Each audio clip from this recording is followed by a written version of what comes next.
Salut à tous, c'est Pang de chez nous, bienvenue sur cette vidéo qui continue notre cheminement sur le cours avec Michael Yapko concernant l'hypnose et la dépression, donc un thème qui est vraiment important et pour ceux qui ont déjà vu la première partie, vous avez vu qu'il tente de vraiment mettre à jour les données, les connaissances qu'il y a autour de la dépression. Un des points clés qu'on peut retenir, c'est que la dépression n'est pas simplement chimique et qu'il y a un ensemble d'éléments cognitifs que l'on peut traiter, en tout cas accompagner, aider, comme d'habitude dans le principe d'hypnose médicale, c'est-à-dire que nous sommes un rouage du système pour que les partenaires puissent se sentir de mieux en mieux et avancer sur leur quotidien. Donc, il nous explique dans un premier temps que il a été passionné par l'hypnose, qu'il a beaucoup étudié la question, et l'hypnose clinique moderne utilise des stratégies de focalisation de l'attention pour susciter des ressources de guérison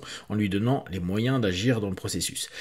C'est quelque chose vraiment d'intéressant. Je reviens sur le principe de focalisation parce que je pense qu'aujourd'hui c'est une des problématiques majeures que l'on retrouve dans nos sociétés. Je vous en ai déjà parlé sur d'autres capsules.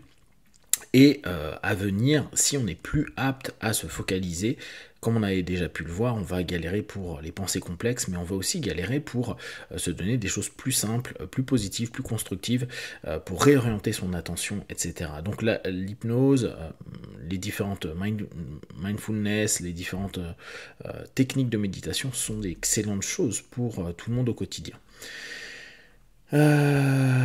Pensez-vous que les gens ont plus de ressources qu'ils en ont conscience? Si c'est le cas, comment pouvons-nous y accéder et le mobiliser? C'est tout le travail en fait de l'hypnose. Les questions clés que tout clinicien curieux devrait se poser: comment le fait d'être attentif, se concentrer, se traduit-il dans les réponses non volontaires, c'est-à-dire automatiques mais significatives? Pourquoi certaines personnes réagissent-elles de manière aussi spectaculaire à des processus expérientiels tels que l'hypnose de la pleine conscience, les jugeant transformateurs alors que d'autres n'y réagissent que très peu? Quels sont les facteurs généraux qui déterminent la capacité de réponse d'une personne? Quel rôle les facteurs socio-cognitifs spécifiques tels que l'attente, la suggestibilité et la dissociation jouent-elles dans la réactivité de notre client? Est-il possible d'améliorer la qualité de la réactivité d'un individu? Après, ouais. Il y a un moment, il reprend les définitions que j'ai trouvées assez sympas et celles que maintenant je tente de vraiment le plus exploiter. Un état de conscience impliquant une attention concentrée et une conscience périphérique réduite caractérisée par une capacité accrue de réponse à la suggestion. Je vous l'avais déjà proposé, c'est celui qui aujourd'hui sur l'APA, American Psychology Association, est pris comme définition de base. L'hypnose est une expérience ciblée d'absorption de l'attention, donc on est vraiment dans cette notion d'attention, et vous verrez, il va revenir dessus, mais on a déjà partagé sur ce sujet-là dans l'hypnose et dans l'importance qu'on a à faire les mindfulness, méditation et autres. C'est cette notion d'absorption de l'attention qui invite les gens à répondre de manière expérimentale à de multiples niveaux afin d'amplifier et d'utiliser leurs ressources personnelles de manière ciblée. Donc c'est assez cohérent. L'hypnose fournit des informations vitales concernant fonction cérébrale, traitement de l'information, relation corps-esprit, attente et réponse du traitement, composantes d'efficacité clinique, dynamique, etc. La complexité de l'hypnose. L'hypnose utilise une large base de connaissances couvrant une variété de domaines, y compris psychologie sociale, en particulier influence interpersonnelle, neurosciences, dynamique de l'interaction clinique et efficace, compétences en matière de communication, neurosciences cognitives, en particulier mémoire, amorçage, traitement de l'info et phénoménologie.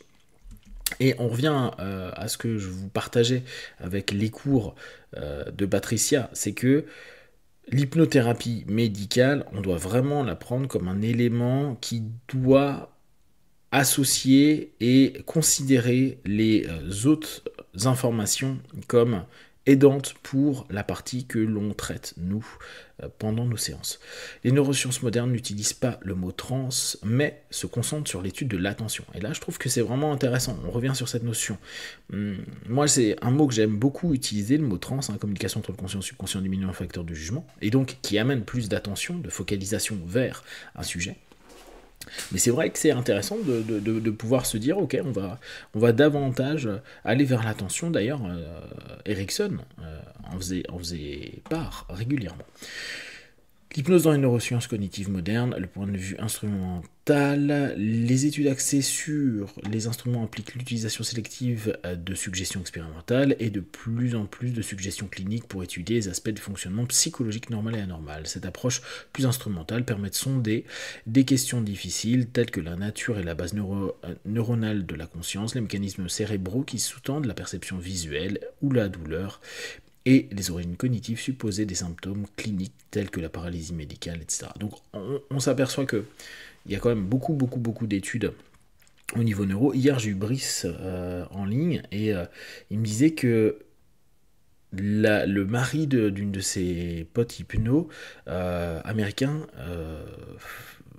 faisait part d'un problème assez important dans le domaine des sciences de façon générale. Il semble que sur les 10 dernières années, la majeure partie des articles qui sont écrits d'un point de vue scientifique sont faux, sont des reprises d'informations, notamment apparemment par certains chercheurs de certains pays en Asie, et beaucoup de choses qui sortent ces dernières années sont fausses. Donc je trouve que c'est assez intéressant comme info, parce que on cherche tout le temps les mises à jour, et même des éléments qui ont été édités ne veulent pas dire qu'il y a confirmation. Et il me parlait d'une hypno qui est neuro sur Paris, qui pour les neurosciences s'amuse à se taper tout, quoi, s'amuse, c'est son boulot et sa passion, mais tous les articles, elle dit, mais sur 10-20 000 articles, réellement de viables, il y en a 20.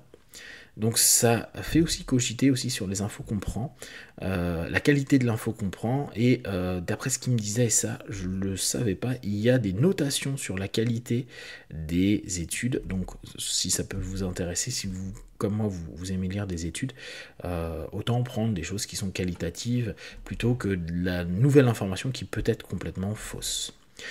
L'hypnose dans les neurosciences cognitives modernes, la focalisation intrinsèque. L'objectif intrinsèque vise à acquérir une meilleure compréhension de la nature de l'hypnose et des phénomènes suggérés par l'hypnose. Les études intrinsèques s'intéressent principalement à ce qui rend certaines personnes plus réceptives aux suggestions hypnotiques que d'autres, à la nature de la suggestibilité hypnotique, à la question de savoir si les phénomènes hypnotiques suggérés sont réels ou simplement imaginés, et si l'hypnose implique un état de conscience particulier. C'est assez génial comme type de recherche, à se dire, mais est-ce que c'est vraiment que l'imagination, sachant qu'on fait tout le temps passer par l'imagination?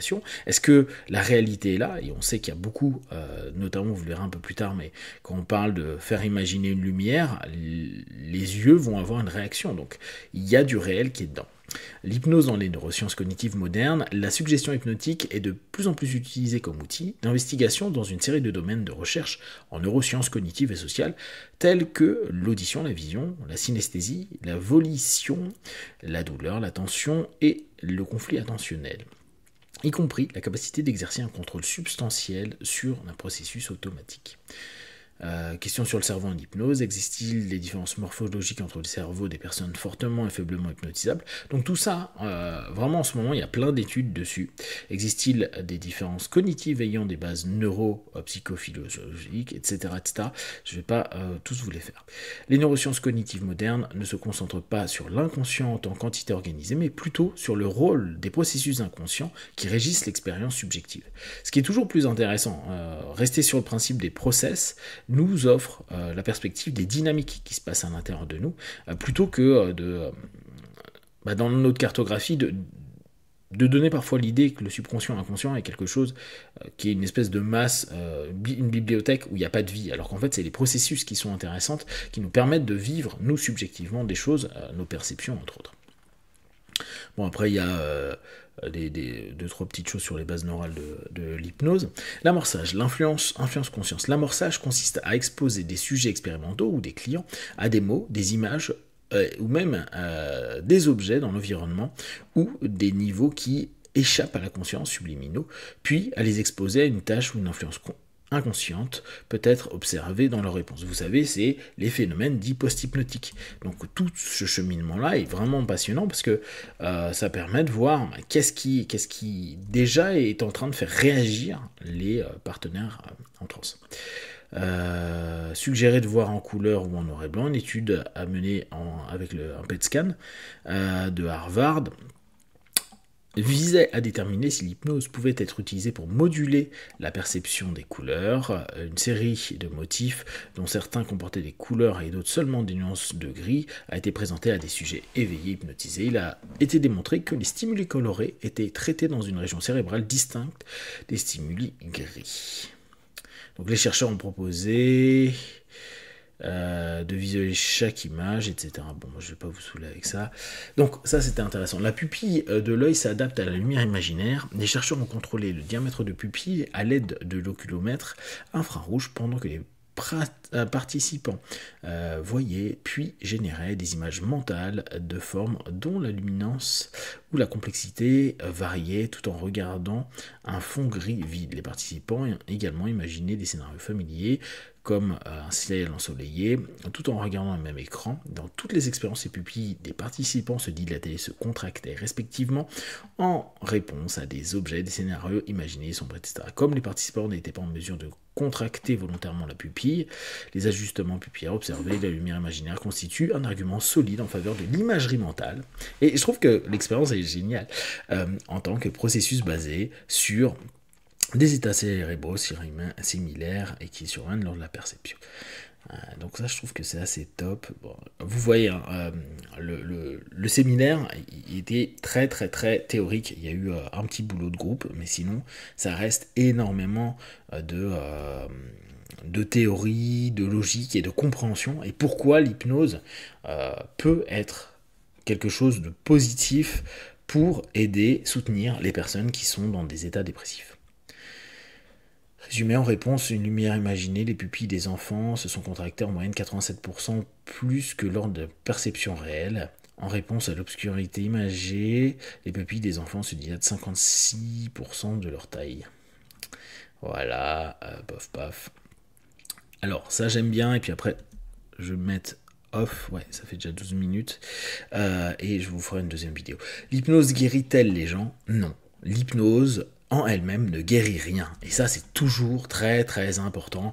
C'est pour ça que si on est sur la phase hypnose médicale, vous pensez bien, nous ne sommes pas des médecins ou le personnel médical qui faisons de l'hypnose, nous sommes des praticiens d'hypnose qui aidons les processus médicaux dans nos spécialisations, dans ce qu'on sait faire, c'est-à-dire l'exploitation de la transe, l'attention, si on reprend les mots de Yapko, et pour apaiser des douleurs, calmer, orienter, permettre d'être au mieux sur un ensemble d'éléments.